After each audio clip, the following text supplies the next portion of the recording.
so I'll hear people say, if you believe it, then you can achieve it. And the problem with that is they're leaving out the most important part of the equation. And that part is work, action, actually doing something. That's what you have to do to achieve anything. Yeah, you gotta believe it, but you better get the work done. When you're a kid, you're all potential. It's chaotic potential. It can manifest itself in any number of ways. And maybe you don't want to give that up. So you're like Peter Pan. You want to be a kid forever because you don't want to give up the potential. And you look out in the world and all you see are Captain Hooks, who've lost a hand, who are chased by death because that's the clock in the crocodile. It's already got a taste of him. He's terrified by death and he's a tyrant. Well, I don't want to grow up to be that. So I won't be disciplined at all. Well, that's no good because the way the potential transforms itself into actuality is through discipline. You say, well, I don't know what to do. It's like, that's okay. Nobody does. Go do something. Do the best thing that you can think of. Put the best plan you have into practice. It's not going to be perfect and it will change along the way. But it will change partly because you become disciplined pursuing the path. And as you become disciplined, you become wiser. And as you become wiser, you become able to formulate better and better plans. What does it take to really make the changes starting tomorrow? It also takes more than enthusiasm. I know we're hearing a lot about enthusiasm these days, but see, that just won't do the job. So you can get all excited about lifting 200 pounds till you get to the gym. And then you need a new excitement. And the new excitement is called discipline. Major step to human progress. Discipline. If there's one thing to get excited over, that's it. Get excited over your ability to make yourself do the necessary things. It's a commitment. It's not a feeling. Commitments don't have nothing to do with your feelings. You do it because you're supposed to.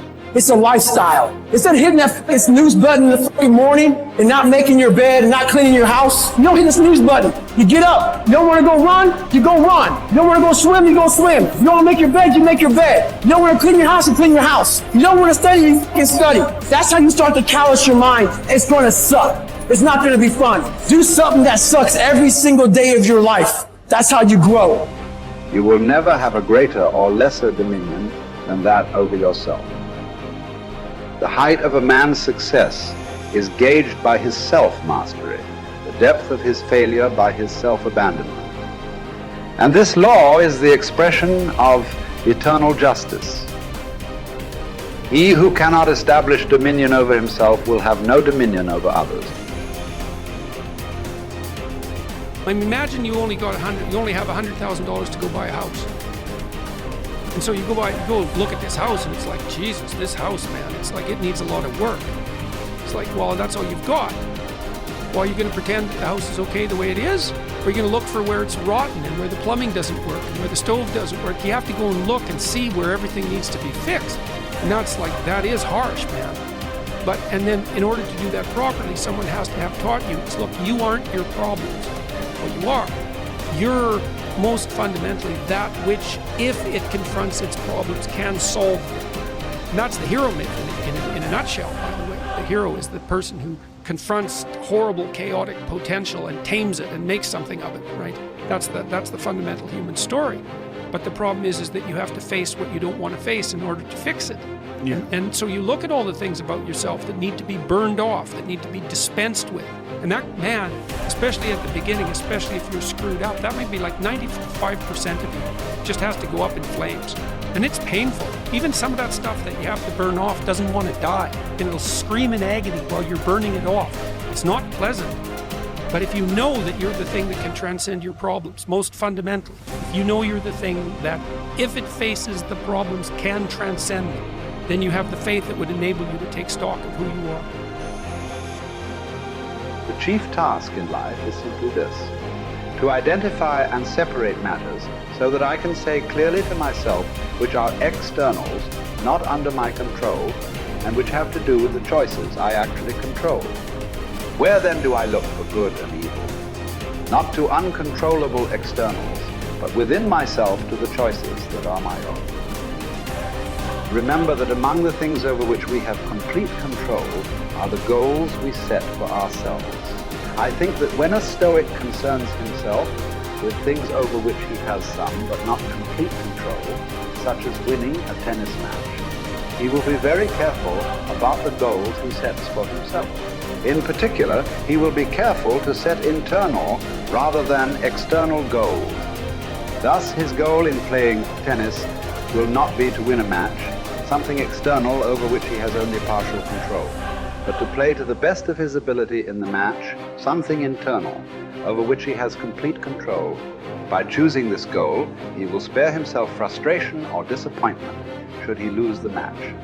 Since it was not his goal to win the match, he will not have failed to attain his goal as long as he played his best. His tranquility will not be disrupted. The disciplined mind conquers all obstacles and achieves greatness, for it remains steadfast in the pursuit of virtue, undeterred by distractions or temptations. Discipline is the bridge between dreams and reality, turning aspirations into accomplishment. It is the compass that guides us through the storms of life, keeping us on the path of righteousness. By mastering our desires and impulses, we harness the power to shape our destiny. Discipline is the foundation of character, the forge where resilience and strength are honed. It is through disciplined action that we transform ourselves, inch by inch, into the best version of who we can be. This is from 12 Rules for Life. Rule 4 is compare yourself to who you were yesterday, not to who someone else is today. Yes. Because you need to have a hierarchy of improvement. You need to be aiming for something, and that means you're going to be lesser than people who've already attained along that dimension. Yes. And that can give rise to envy. So the question is, who should you defeat in the final analysis? And the answer is, you should defeat your former self. You should be constantly trying to do that. And you're the right control for yourself too, because you're the one who's had all your advantages and disadvantages. And so if you want to compete fairly with someone, then you should be competing with you. And it is the case, and this is what we were talking about too with regards to the self-improvement of the fighter, is, well, if you're improving yourself, then what you are doing is competing with your lesser self. And then you might also ask, well, what is that lesser self? And that lesser self would be resentful and bitter and aggressive and vengeance-seeking and all of those things that go along with having a negative moral character. And those are things that interfere with your ability to progress as you move forward through life. So it's very necessary to understand that this is why, I've been stressing this idea of personal responsibility. It's like, well, personal responsibility is to compete with yourself, is to be slightly better than yourself the next day. Yes. And it better in some way that you can actually manage, and that's humility. It's right, like, well, I'm a flawed person. I've got all my problems. Could I be as good as person X? It's like, not the right question. The right question is, could you be slightly better tomorrow than your currently flawed self? And the answer to that is, if you have enough humility to set the bar properly low, then you could be better tomorrow than you are today.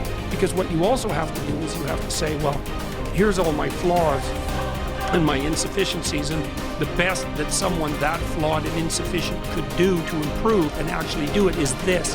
And that's not worth going out in the street and celebrating with placards. It's like, well, this is why I tell people to clean their room. It's not going to brag to someone that you did that. But someone as insufficient as you might be able to manage it. And that means you actually are on the pathway to self-improvement, and you're transcending your former self. And you might say, well, what's the right way of being in the world, if there is such a thing? And it's not acting according to a set of rules. It's attempting continually to transcend the flawed thing that you currently are. And what's so interesting about that is that the meaning in life is to be found in that pursuit. So I've been laying that out in these discussions too, because it's saying, well, the fundamental issue is that life is tragic and difficult, very tragic and difficult for everyone. And it's also tainted by malevolence, because no matter how things are tragic and difficult, but there's always some stupid thing that you could do or someone else could do that could make it even worse than it has to be. So that's life. And you need an antidote to that, because that can embitter you.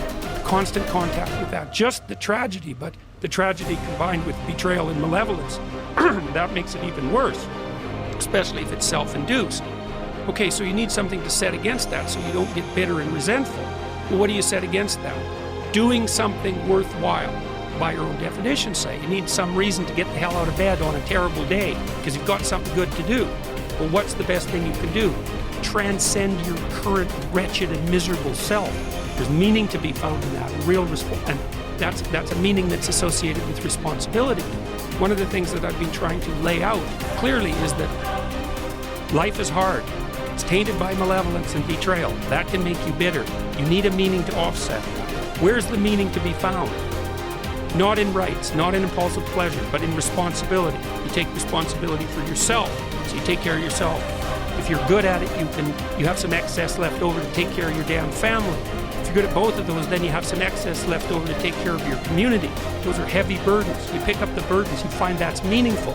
The best way to pick up the burden is to continually improve yourself.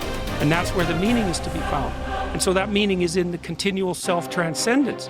That's letting your old self die and the new self be reborn.